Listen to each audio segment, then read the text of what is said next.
The rosary beads found wrapped around Reverend Samuel Whitlock's throat were still warm when the sheriff arrived at dawn on October 13, 1873.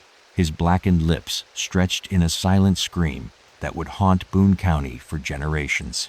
This is the story of how a family forced into servitude turned ancient mountain knowledge into the most chilling revenge the Appalachian wilderness had ever witnessed.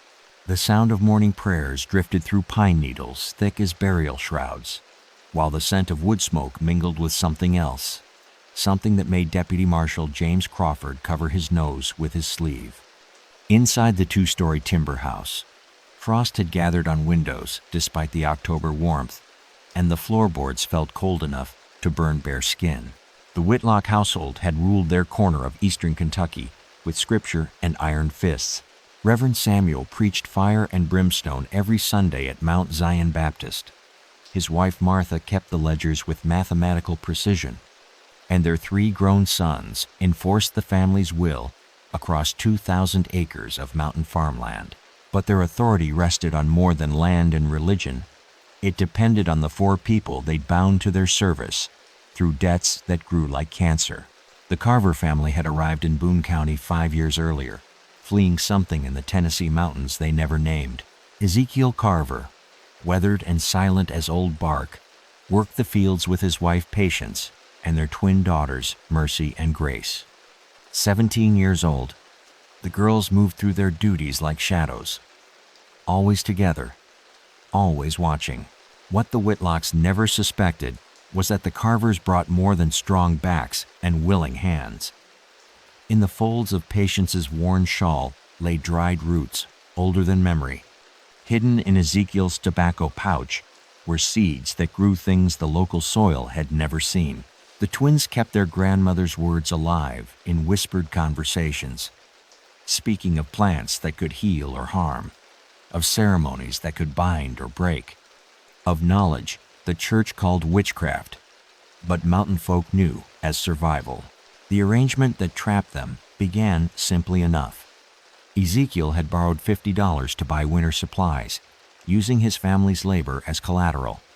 But Reverend Whitlock's version of Christian charity came with interest that compounded monthly, and penalties for imagined infractions that added to their debt faster than they could work it off. By 1873, they owed $327, a sum that might as well have been $3,000. The Carvers lived in a single-room cabin behind the main house, close enough that the Whitlocks could summon them at any hour, far enough to maintain the fiction that they were hired help rather than slaves in all but name. Patience cooked meals that satisfied the preacher's particular tastes. Ezekiel cleared forests and planted crops with the devotion of a man who knew rebellion meant starvation. The twins cleaned house, mended clothes, and endured the wandering hands of the Whitlock sons with silence that spoke volumes about their trapped circumstances. But mountains remember everything, and memory, when seasoned with the right herbs, can transform into something far more dangerous than anger. From Patience Carver's private journal, discovered 40 years later, October 7th, 1873.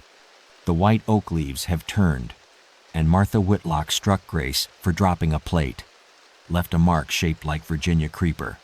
The mountain knows what grows in shadow. The beating had been vicious, calculated. Martha Whitlock wielded her wooden spoon like a weapon, striking Grace across the shoulders and arms while screaming about clumsiness and ingratitude. Grace never cried out, but her sister Mercy felt every blow in her own bones. That night, as autumn wind rattled their cabin walls, the twins spoke in the old language their grandmother had taught them. Words that predated the Bible by centuries, that spoke of justice older than courts or law. Patience listened to her daughter's whispered conversation, understanding more than they realized. The time for endurance was ending. The time for action had come. In the root cellar beneath their cabin, jars lined shelves like an apothecary's collection. Foxglove for the heart, nightshade for the mind, pokeweed for the blood. But the most potent ingredient wasn't botanical.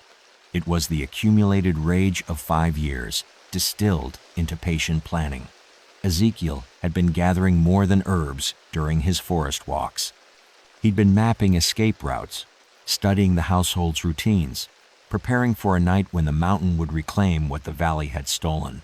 The Whitlock family had no idea they were living with practitioners of knowledge that stretched back to the mist-shrouded hills of Scotland, to the stone circles of Ireland, to traditions that had survived centuries of persecution by hiding in plain sight among the devout.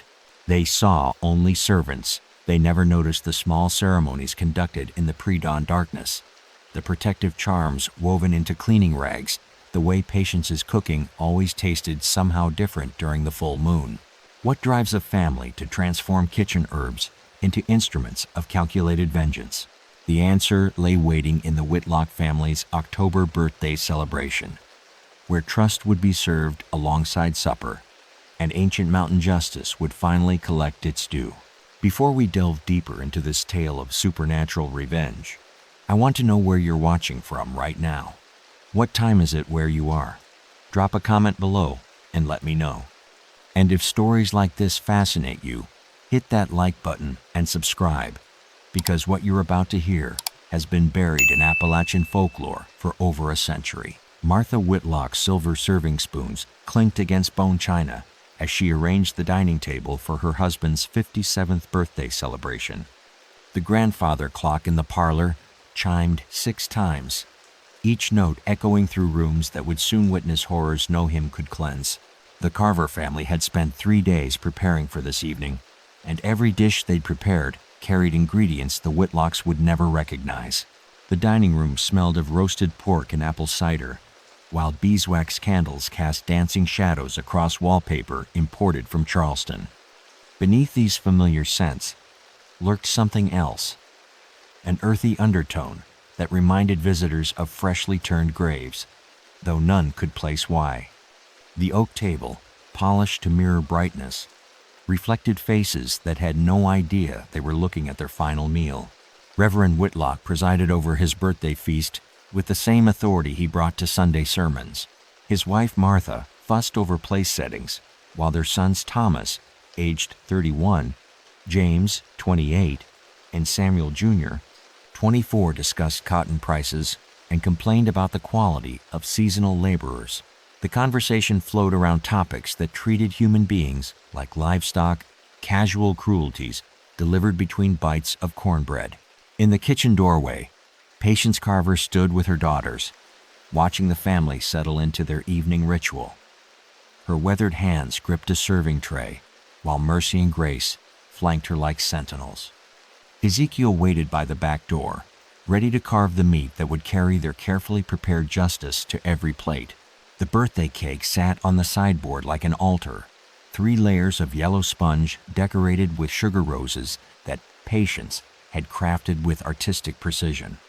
Hidden within that innocent sweetness were herbs gathered during the dark of the moon, plants that grew in places where sunlight never touched the ground. Each sugar flower contained enough concentrated essence to stop a grown man's heart, but spread across 8 slices, the dosage would create a slower, more deliberate end.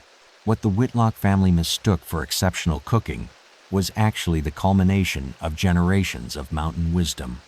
Patience had learned from her mother, who'd learned from hers, stretching back to women who'd hidden their knowledge during the witch trials of Salem and the Inquisition before that. Every recipe had been passed down alongside warnings about when such knowledge should be used. Tonight, after 5 years of bondage disguised as employment, those warnings no longer mattered. Thomas Whitlock raised his glass of apple wine, unaware that the liquid had been infused with pokeweed extract, a poison so common in Kentucky soil that coroners rarely tested for it. "To Father," he declared, his voice already slightly slurred, though he attributed it to celebration rather than chemistry. "To another year of prosperity and proper Christian living." The toast was echoed around the table as glasses clinked in harmony that would soon become discord. Patience had calculated the timing with mathematical precision. The wine would act first, making them drowsy and compliant. The cake would follow, stopping their hearts, over the course of an hour. By the time anyone realized something was wrong, the Carver family would be miles into the mountains, following trails that predated European settlement. Ancient justice requires modern planning. From the Boone County Sheriff's Report, October 14, 1873. Found all members of the Whitlock household deceased in dining room. Servants missing. Evidence suggests poisoning, though coroner notes unusual positioning of bodies in what appears to be ritualistic arrangement. The meal proceeded with deadly normalcy. Martha complimented patients on the gravy's rich flavor, unaware that the thickness came from ground roots that would paralyze her nervous system within 20 minutes. Samuel Jr. praised the cornbread's unusual sweetness, not knowing that honey wasn't the only thing giving it that distinctive taste. James asked for seconds of everything, hastening his own demise with each enthusiastic bite. But the Carvers had prepared for more than just poisoning. As the wine began taking effect, as conversation grew slower and movements more labored, Ezekiel entered the dining room, carrying rope woven from hemp grown in their own garden. Not ordinary rope, but cord that had been soaked in mountain spring water during specific moon phases, blessed with words in the old tongue, transformed from simple fiber into instruments of ritual justice. The twins moved with synchronized precision, their grandmother's training evident in every gesture. Mercy approached Thomas, while Grace circled behind James.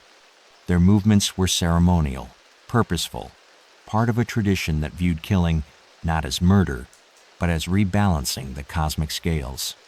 The Whitlocks, already weakened by the poisoned wine, offered little resistance as the rosary cords taken from the family's own prayer collection were wound around their throats.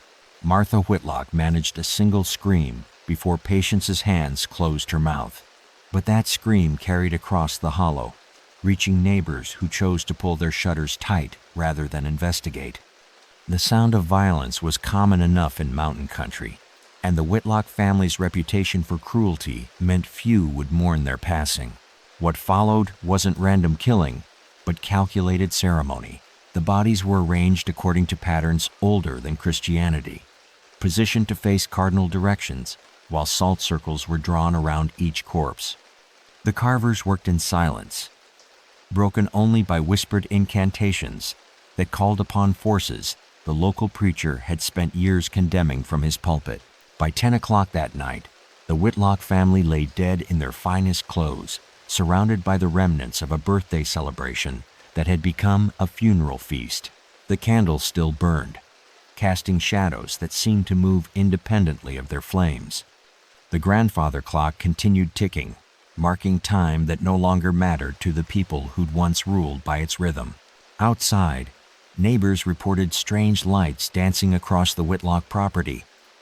Not the warm glow of hearth fires, but cold illumination that pulsed with unnatural rhythm. Some claimed they heard singing in languages that predated English settlement, while others swore the very trees around the house bent away from the building as if in fear. But the most terrifying discovery would come at dawn when the sheriff found evidence that the Carvers hadn't simply killed their captors. They'd transformed the entire house into a monument to mountain justice that would haunt Boone County for decades. How do you turn a family home into a temple of revenge so complete that neighbors refuse to set foot on the property even today? The answer lay written in symbols that covered every wall, carved into furniture with knives blessed by rituals older than the Bible, speaking truths that civilization preferred to forget. Sheriff Crawford's lantern beam revealed symbols carved into every wooden surface of the Whitlock dining room, each mark cut deep enough to bleed sap that had hardened into amber tears. The smell of pine resin mixed with something metallic, while splinters crunched underfoot like broken bones. These weren't random scratches born from death throes. They were deliberate messages written in a language that predated the county courthouse by centuries. The dining table bore the deepest carvings, intricate patterns that spiraled outward from where Reverend Whitlock's body had been positioned. Dr. Edmund Hayes, the county coroner, traced the symbols with trembling fingers while trying to maintain professional composure. Each marking followed geometric principles that suggested mathematical precision rather than frenzied violence, creating mandalas of meaning that seemed to shift in the lamplight. Along the walls, smaller symbols formed chains of communication that circled the room like written prayers. But these weren't Christian invocations. They were protective wards and binding spells carved in alphabets that European settlers had tried to erase from mountain memory. The Carvers had transformed the Whitlock dining room into a ritual space that spoke of justice older than courts, more permanent than legal verdicts. Crawford found similar markings throughout the house, each room bearing evidence of systematic ceremony rather than random killing. In the parlor, salt had been poured in perfect circles around overturned furniture. The kitchen showed signs of herb preparation on an industrial scale. Dried plants scattered across every surface, mortar and pestle stained with substances that made the sheriff's eyes water.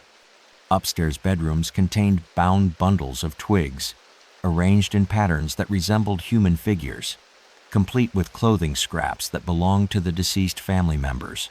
But the most disturbing discovery lay in the Whitlocks' private study, where leather-bound Bibles had been opened to specific verses and marked with what appeared to be blood. The passages all dealt with vengeance and retribution, as if the Carvers had used the family's own religious texts to justify their actions.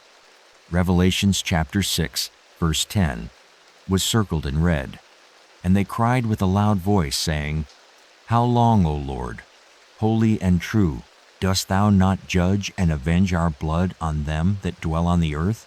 From Dr. Hayes' private journal, October 15, 1873. The arrangement of bodies suggests knowledge of anatomy beyond what simple mountain folk should possess. Each death appears to have been precisely timed, methodically executed. Most troubling are the symbols carved post-mortem. They demonstrate familiarity with practices I've only seen in European texts on ancient Celtic rituals. The investigation revealed that the Carvers had been planning this night for months, possibly years.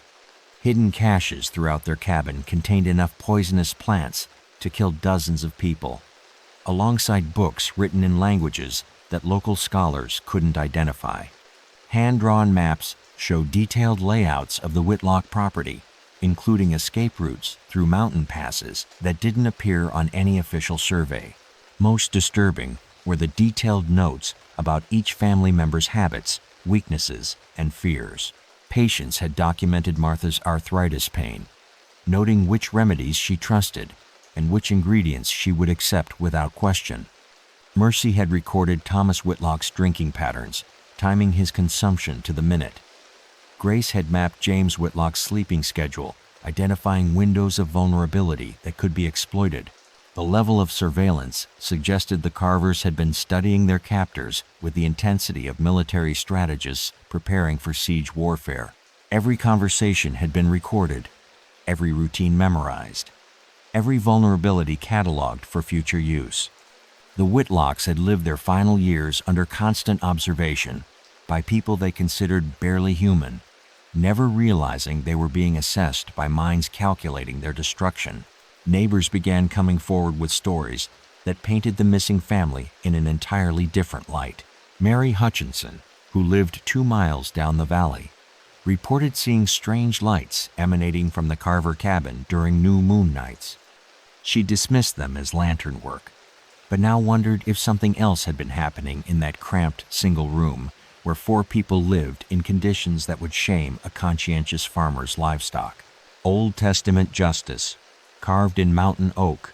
Timothy Fletcher, the mail carrier, remembered conversations with Patience Carver that had seemed innocent at the time, but now carried sinister undertones. She'd ask detailed questions about which families in the county grew medicinal herbs, which doctors treated unusual ailments, and which pharmacies stocked exotic remedies. Information gathering disguised as neighborly curiosity, building intelligence networks that would have impressed professional spies. The search for the Carvers themselves proved frustratingly difficult. Their escape route led into mountain terrain that most county residents avoided even during daylight hours. These were forests where Cherokee hunting parties had once vanished, entire settlements where Revolutionary War deserters had hidden from authorities for decades, where the landscape itself seemed hostile to outsiders who didn't understand its moods and seasons. Deputy Marshal Crawford organized search parties that included the county's best trackers, men who could follow a deer through running water or find a bear den in unmarked snow. But the Carvers had vanished as completely as morning mist, leaving behind only the carefully arranged evidence of their methodical revenge and the growing fear that they might return to finish business with other families who'd profited from their bondage. What the searchers found instead were signs that the Carvers had prepared for this moment far longer than anyone suspected. Cache supplies hidden in caves throughout the mountain range. Shelters constructed in hollows that provided concealment from ground-level searches. Most unnervingly, evidence of other ceremonies conducted in remote locations, stone circles, and carved trees that suggested the Whitlock massacre wasn't their first act of mountain justice. 3 days into the manhunt, a disturbing pattern emerged from witness testimony. Several families reported servants or hired hands who'd exhibited unusual knowledge of herbs, astronomy, or what local ministers condemned as heathen practices. People they dismissed as ignorant mountain folk had actually been practitioners of traditions that European colonists thought they'd successfully suppressed. How many other households contained servants who were secretly studying their masters with the patience of apex predators? The answer would emerge from the most unexpected source: Martha Whitlock's private correspondence, discovered in a locked drawer that revealed the family's darkest secrets and explained why the Carvers had chosen them for such elaborate retribution. Martha Whitlock's locked mahogany desk surrendered secrets that explained why the Carver family had chosen such elaborate vengeance. The brass key hung around her neck on a chain, still warm from her body, and the letters inside painted a portrait of calculated evil that made their deaths seem almost merciful. These weren't the papers of a preacher's devoted wife. They were the business records of a human trafficking operation disguised as Christian charity. The correspondence dated back 7 years, written in Martha's precise penmanship to contacts across Kentucky, Tennessee, and Virginia. Each letter detailed the acquisition and management of what she called indentured families, people trapped in debt bondage that grew like malignant tumors, designed never to heal. The Whitlocks hadn't simply enslaved the Carvers through circumstance. They'd engineered their captivity with the methodical precision of a spider weaving webs. Sheriff Crawford spread the letters across the dining table where the family had died, reading aloud to Deputy Marshal Hayes, while autumn wind rattled windows that reflected their lamplight like watching eyes. The first letter, dated March 12, 1867, outlined Martha's philosophy with chilling clarity. Mountain folk possess strong backs and weak education. Properly managed debt ensures permanent labor while maintaining legal fiction of employment. Christian charity provides perfect justification for terms that would seem unconscionable in secular context. The Carvers had been specifically targeted, not randomly encountered. Martha's intelligence network included informants in Tennessee who reported on families fleeing economic hardship or legal troubles. The Whitlocks positioned themselves as saviors, offering loans and employment to people with nowhere else to turn, then systematically destroying any hope of financial independence through compounding interest, arbitrary penalties, and manufactured emergencies that required additional borrowing. But the letters revealed something even more sinister. The Whitlocks weren't operating alone. They were part of a regional network that included other Christian families, local magistrates, and business owners who specialized in trapping vulnerable people in permanent servitude. Names appeared repeatedly throughout the correspondence: Judge Harrison in Pikeville, the Reverend Mills family in Hazard, the merchant Caldwell in Prestonsburg. Each operated similar schemes, sharing information and coordinating to prevent escape. From Martha Whitlock's letter to Judge Harrison, September 4th, 1872, the Carver twins approach marriageable age. Suggest arrangement with your eldest son would consolidate debts while providing additional leverage. Mountain breeding produces hardy stock, suitable for expansion of our enterprise. The letters documented plans to force Mercy and Grace Carver into marriages that would trap them permanently within the network's control. Their children would inherit their parents' debts, creating dynasties of bondage that could span generations. The Whitlocks viewed human reproduction as livestock management, calculating genetic advantages while ignoring the moral implications of breeding people like prize cattle. Most disturbing were the detailed records of other families who'd been processed through this system. The Morrison clan from eastern Tennessee worked to death clearing forest land before being sold to a coal mining operation. The Kelly family from Virginia, whose children were separated and distributed among network members as apprentices who would never receive freedom or wages. The list stretched across dozens of families, hundreds of individual lives, destroyed by an enterprise that disguised profit as piety. Blood money blessed by morning prayers. Dr. Hayes discovered medical records that revealed another layer of the operation's brutality.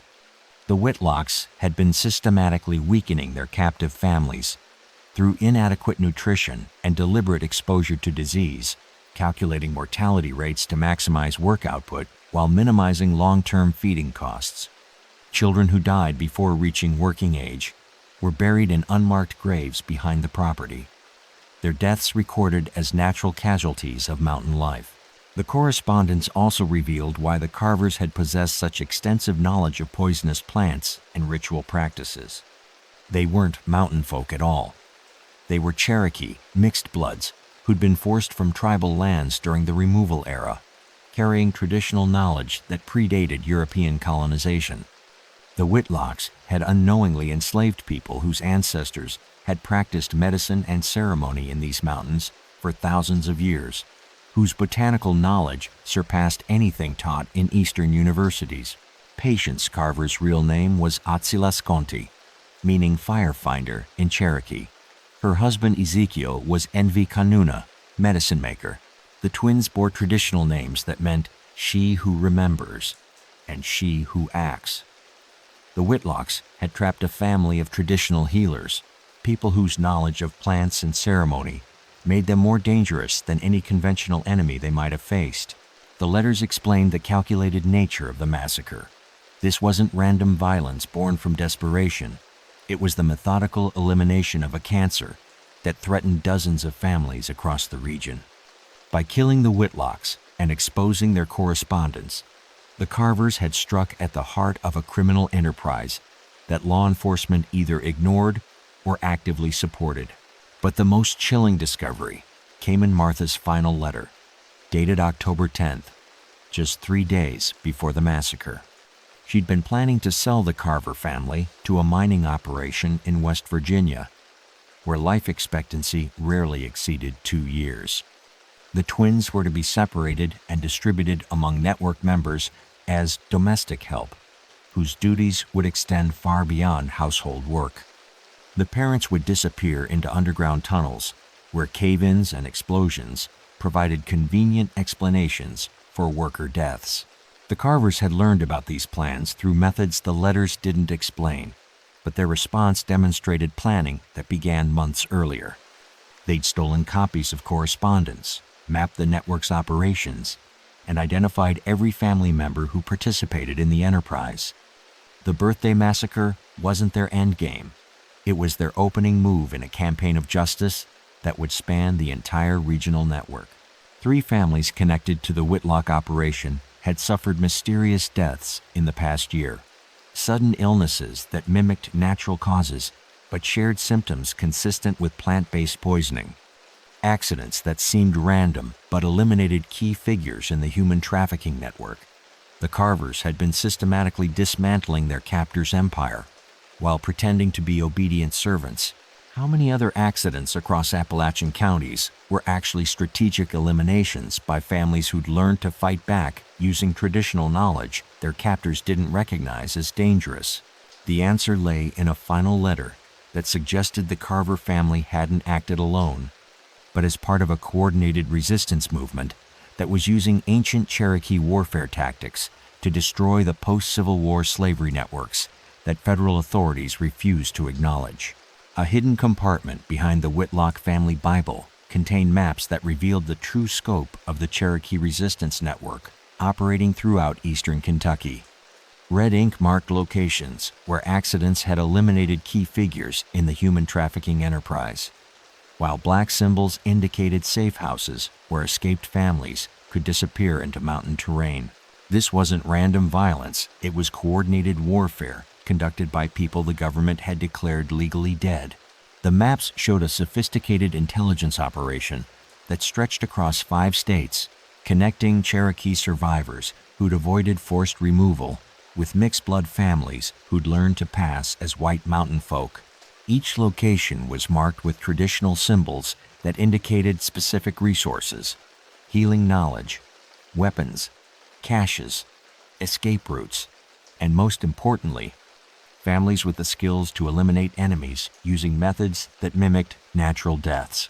Sheriff Crawford traced the network with growing unease, realizing that law enforcement had been completely unaware of an organized resistance movement operating under their noses for decades.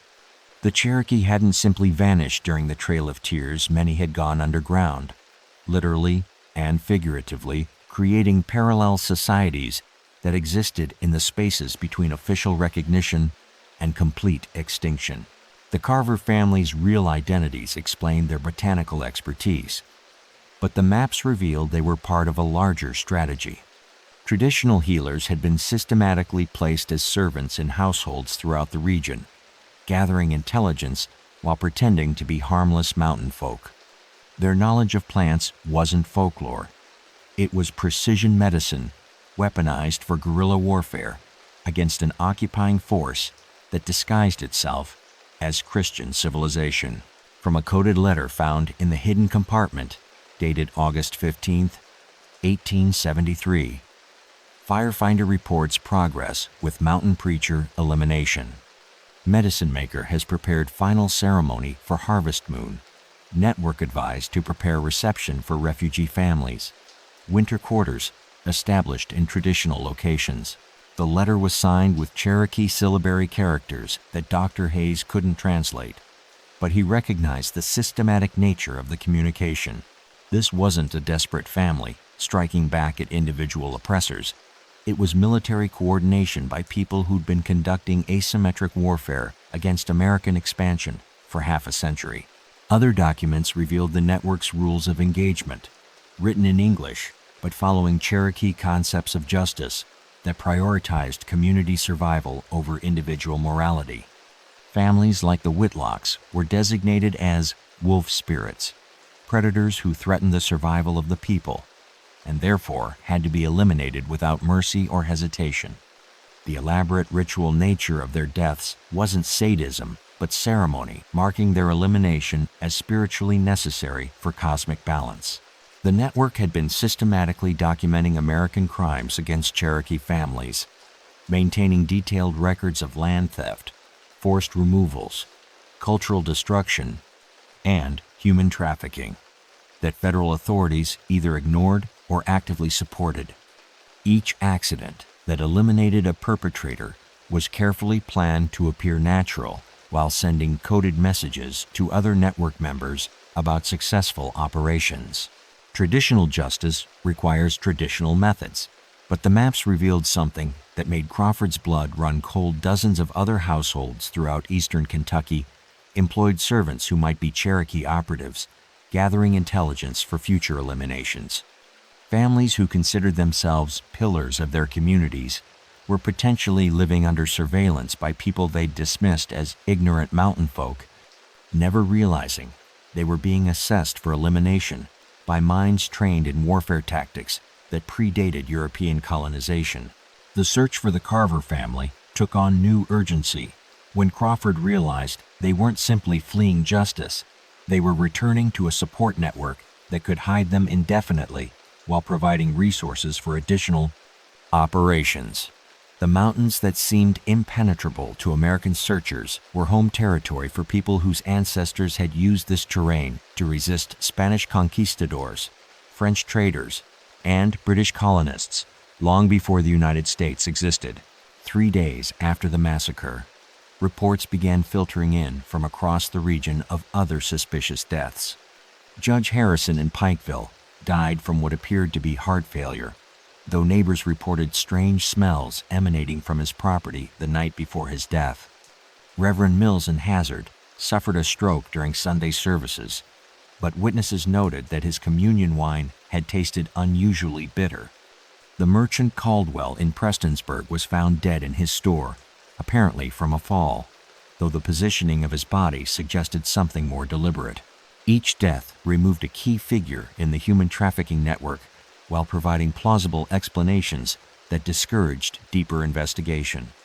The Cherokee operatives were eliminating their enemies with the precision of experienced hunters, using knowledge of human physiology that allowed them to kill without leaving evidence that untrained coroners could detect.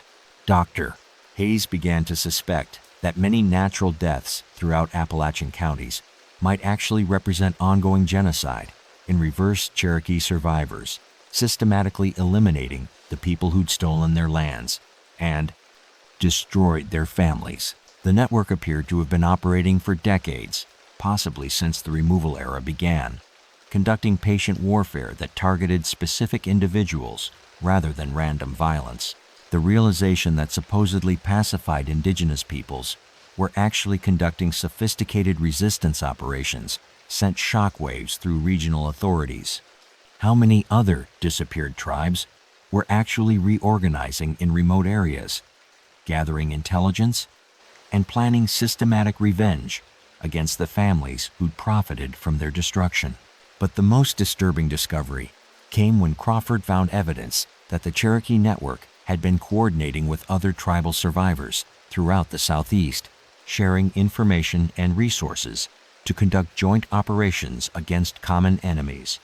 This wasn't isolated revenge by individual families. It was coordinated resistance by people who'd never accepted defeat, who'd been waiting for the right moment to reclaim what had been stolen from them. What Crawford couldn't have known was that the Carver family's elimination of the Whitlocks was designed to trigger a much larger operation, one that would expose the entire post-Civil War slavery network, while demonstrating that Cherokee peoples were far from extinct. The next phase of their plan would prove that mountain folk had longer memories and deadlier knowledge than anyone in authority had imagined possible. The simultaneous fires that erupted across 6 counties on October 20th created a crimson horizon that could be seen from as far away as Lexington. Each blaze consumed a property connected to the human trafficking network, and each fire burned with intensity that suggested accelerants unknown to conventional arsonists. This was the Cherokee resistance, announcing that their war against the post-removal slavery system had entered its final phase. The coordinated attacks began at precisely midnight, timed to Cherokee lunar calculations rather than American clocks. Properties burned in sequence from east to west, following traditional ceremonial patterns that transformed destruction into spiritual cleansing. Witnesses reported hearing drums echoing through the mountains before each fire ignited, rhythms that seemed to emerge from the earth itself rather than human hands. Judge Harrison's estate in Pikeville was the first to burn. The flames consumed his mansion with such ferocity that volunteer firefighters couldn't approach within 50 yards of the structure. Hidden within the blaze were the legal documents that had legitimized decades of land theft and debt bondage, records that would have exposed the network's operations if federal authorities had ever bothered to investigate. The fire eliminated evidence while sending an unmistakable message to survivors throughout the system. The merchant Caldwell's store in Prestonsburg burned next, taking with it the financial records that tracked debts designed never to be repaid. Neighbors reported seeing figures moving through the smoke, shadows that seemed too coordinated to be random looters, but too organized to be accidental. These weren't desperate people stealing supplies. They were methodical operators, destroying specific targets while leaving surrounding buildings untouched. From the Hazard County Telegraph, October 21st, 1873, mysterious fires consume properties throughout region. No casualties reported, though several prominent citizens remain missing. Local authorities suspect coordinated arson by unknown parties, with intimate knowledge of targeted locations. The fires revealed the true sophistication of Cherokee intelligence gathering. Each building burned from multiple points simultaneously, suggesting advance teams had prepared accelerants and mapped structural weaknesses during reconnaissance operations that must have taken months to complete. The coordination required real-time communication across dozens of miles of mountain terrain, indicating a network of operatives far more extensive than authorities had imagined. But the fires were only the beginning. As flames lit the night sky, Cherokee teams struck simultaneously at the people who'd managed the day-to-day operations of the trafficking network. Overseers, foremen, and local officials who'd enforced the system of debt bondage began disappearing from their homes, taken by people who moved through mountain darkness with the silence of hunting cats. Bodies were never found, but evidence of struggle suggested these weren't random kidnappings. Personal belongings were left untouched, while specific documents disappeared: contracts, correspondence, anything that could expose the scope of the criminal enterprise. The Cherokee were eliminating witnesses while gathering evidence, conducting military operations with objectives that extended beyond simple revenge. The most spectacular fire consumed the Reverend Mills compound in Hazard, where the network had operated a training facility for domestic servants who were actually being conditioned for permanent bondage. The blaze revealed the compound's true purpose when flames exposed barred windows, locked dormitories, and basement cells designed to break human spirits through isolation and starvation. Ancient flames, cleansing modern sins. The fire had been carefully planned to expose maximum evidence while eliminating the facility's operational capacity. Cherokee operatives had studied the compound's layout during months of surveillance, identifying structural points that would cause controlled collapse while preserving the most damaging evidence for investigators. They wanted authorities to see exactly what kind of operations they'd been unknowingly protecting. 23 people had been held at the compound, families trapped in conditions that would have horrified plantation owners from the antebellum period. The Cherokee rescue operation liberated all 23 without a single casualty, moving them through mountain passages to safe houses established in territories that predated American jurisdiction. These weren't random acts of mercy. They were precision extractions by people who understood exactly how to move vulnerable populations through hostile terrain. Sheriff Crawford coordinated response efforts from the courthouse in Boone County, but quickly realized that conventional law enforcement was completely unprepared for an enemy that combined traditional warfare tactics with intimate knowledge of local terrain. The Cherokee operatives moved like ghosts through landscapes they'd inhabited for millennia, striking targets with surgical precision before vanishing into forests that swallowed pursuit teams without trace. The fires burned for 3 days, filling mountain valleys with smoke that carried more than just the scent of burning timber. Witnesses reported smelling herbs and medicines in the smoke, suggesting the Cherokee had incorporated ceremonial elements into their destruction of the trafficking network. Each fire was both military operation and spiritual cleansing, erasing the physical infrastructure of oppression while performing rituals that restored cosmic balance to violated lands. By October 23rd, 6 major properties had been destroyed, 47 people connected to the network had disappeared, and hundreds of enslaved families had been liberated through operations so coordinated they suggested months of preparation by people with military training that surpassed anything taught in American academies. But the Cherokee resistance had saved their most symbolic target for last: A message so bold it would force federal authorities to acknowledge that indigenous peoples were far from extinct and possessed capabilities that posed existential threats to American expansion into traditional territories. What they planned for the county courthouse would prove that Cherokee warfare had evolved beyond anything European military doctrine could anticipate or counter. The Boone County Courthouse stood like a marble monument to American justice, its white columns gleaming in morning sunlight that would soon illuminate the most brazen act of Cherokee resistance in post-removal history. Sheriff Crawford had fortified the building with every available deputy, turning it into a fortress that he believed could withstand any mountain raid. He had no idea that the Cherokee operatives were already inside, had been working within the building for months, and were about to demonstrate that no American institution was beyond their reach. The attack began not with violence, but with ceremony. At dawn on October 24th, Cherokee drums began echoing through the courthouse square, rhythms that seemed to emerge from the building's foundation rather than external sources. The sound grew louder as morning progressed, joined by voices singing in languages that predated English colonization, creating harmonies that made the marble walls vibrate with frequencies that suggested the building itself was participating in its own destruction. Inside the courthouse, panic spread through corridors as officials realized the sounds were coming from within the walls themselves. Hidden chambers had been constructed during the building's construction by Cherokee workers who'd been forced to labor on their own people's tomb, creating spaces that could conceal operatives and ceremonial materials for exactly this moment. The courthouse wasn't just being attacked, it had been designed as a trap from the moment its cornerstone was laid. The Cherokee had spent decades placing their people in positions throughout American institutions, not as collaborators, but as intelligence operatives, gathering information while waiting for the moment to strike. The courthouse janitor, who'd worked faithfully for 15 years, was actually a traditional war chief. The clerk who'd processed legal documents with meticulous accuracy was a medicine woman who'd been documenting American crimes against her people.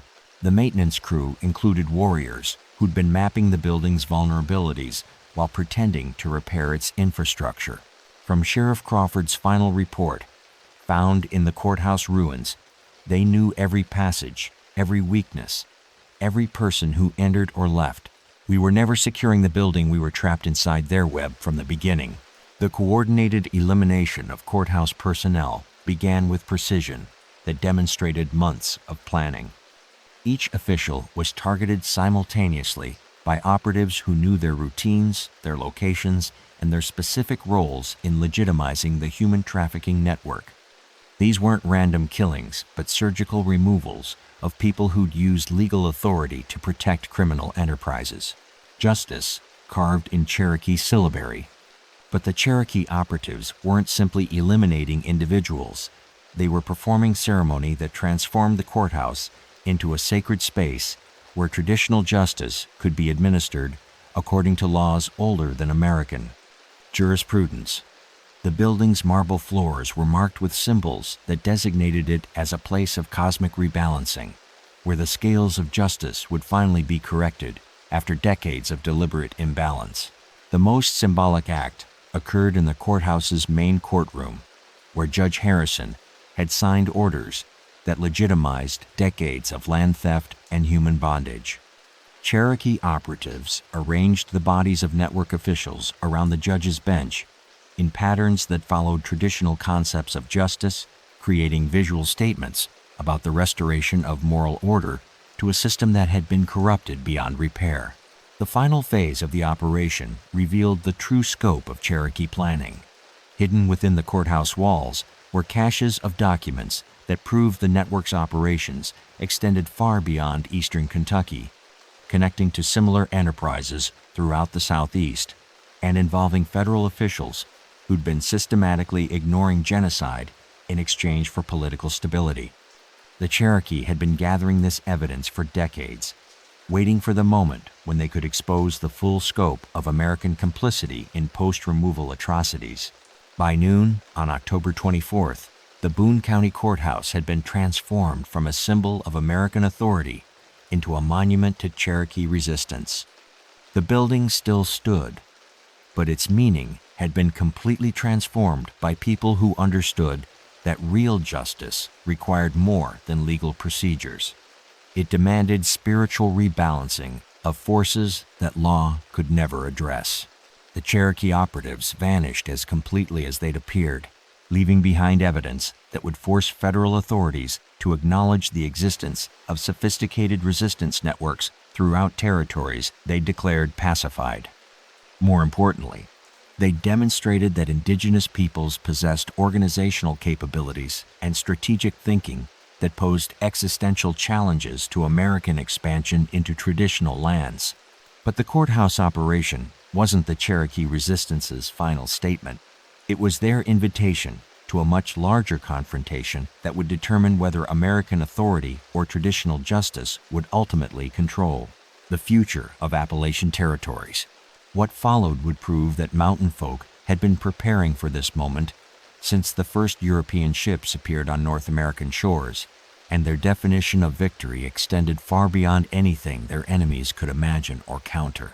The sound of drums continued echoing through mountain valleys for weeks after the courthouse fell, calling Cherokee families home to lands they'd never really abandoned, summoning them for a final reckoning that would determine whether their children would live as free peoples or disappear forever into the margins of American history. The Cherokee resistance disappeared into mountain mists on November 1st, 1873, leaving behind empty safe houses and cold fire rings that marked the end of the most successful Indigenous military campaign in post-removal history.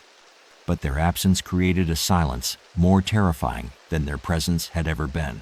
The human trafficking network lay in ruins, its leadership eliminated, and its infrastructure destroyed by people who'd proven that reports of Cherokee extinction had been greatly exaggerated.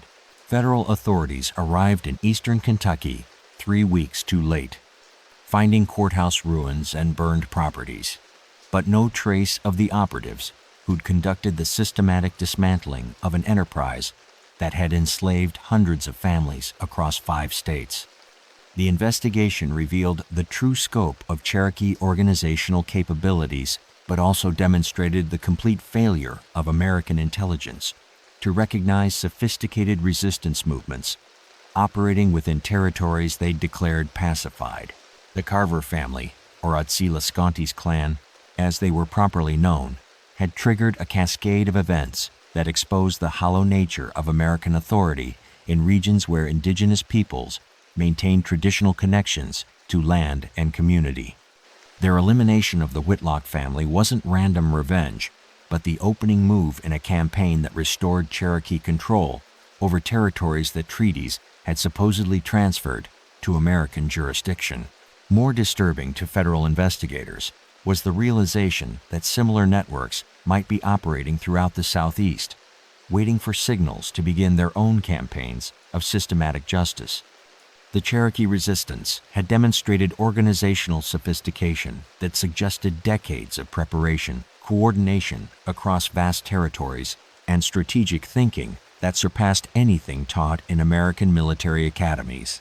From the Federal Bureau of Indian Affairs report, December 15, 1873, the events in eastern Kentucky suggest organized resistance by peoples previously considered eliminated from regional populations. Recommend immediate survey of similar networks throughout traditional territories, as current intelligence appears completely inadequate for assessing actual Indigenous capabilities. But the Cherokee operatives had achieved something beyond military victory. They'd created a legend that would inspire resistance movements for generations, while terrifying authorities who'd built their power on assumptions of Indigenous defeat.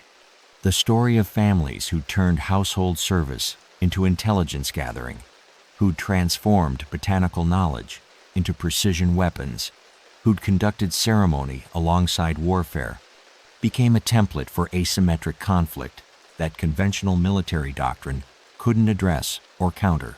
The courthouse massacre, in particular, demonstrated that no American institution was beyond Cherokee reach when they chose to strike. Officials throughout the region began viewing their own employees with suspicion, wondering how many loyal workers might actually be operatives gathering intelligence while pretending submission. The psychological impact proved as effective as the physical destruction, creating paranoia that undermined administrative efficiency across multiple territories. Traditional knowledge weaponized for modern warfare. Local communities responded with mixtures of terror and admiration that complicated federal efforts to restore order. Many mountain families had suffered under the human trafficking network and viewed the Cherokee resistance as liberators rather than criminals. Others feared becoming targets themselves if they'd unknowingly participated in systems of oppression. The complex moral landscape made it impossible to build consensus around suppressing indigenous resistance or restoring the previous economic arrangements. The search for Cherokee survivors intensified throughout the winter of 1873, but tracking people who'd spent decades perfecting invisibility proved futile. Federal agents found evidence of sophisticated tunnel systems, hidden supply caches, and communication networks that suggested the resistance had been preparing for this campaign since the removal era began. They'd never really left their traditional territories. They'd simply learned to exist within them without American recognition or permission.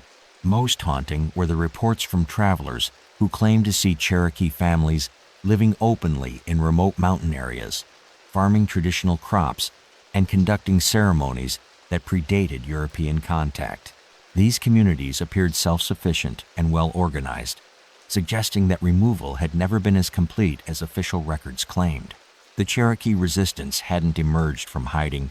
They'd simply stopped pretending to be extinct. Spring brought new reports of suspicious deaths throughout Appalachian counties, always targeting individuals who'd profited from indigenous land theft or cultural destruction. The pattern suggested that the Eastern Kentucky operation had been a demonstration rather than an isolated event, proof of concept for resistance strategies that could be replicated wherever Cherokee communities maintained traditional connections to ancestral territories. The federal response revealed the limitations of American military doctrine when confronted with enemies who refused to fight conventional battles. Cherokee operatives struck without warning, eliminated specific targets with surgical precision, then vanished into landscapes that had sheltered their ancestors for millennia. Pursuing them required knowledge of terrain, weather patterns, and survival techniques that few American soldiers possessed. By 1874, authorities had quietly abandoned efforts to capture the Cherokee resistance, instead focusing on preventing similar uprisings in other regions. But the precedent had been set. Indigenous peoples who'd supposedly vanished were actually reorganizing, and their definition of justice extended far beyond anything American law could recognize or contain. The Whitlock plantation house stands empty today, though local teenagers dare each other to spend nights in rooms where rosary beads still turn up beneath floorboards, and neighbors report hearing Cherokee drums echoing through autumn valleys when the moon is dark and the mountain remembers its original names. We're only scratching the surface. The next case is even darker. Subscribe before it drops.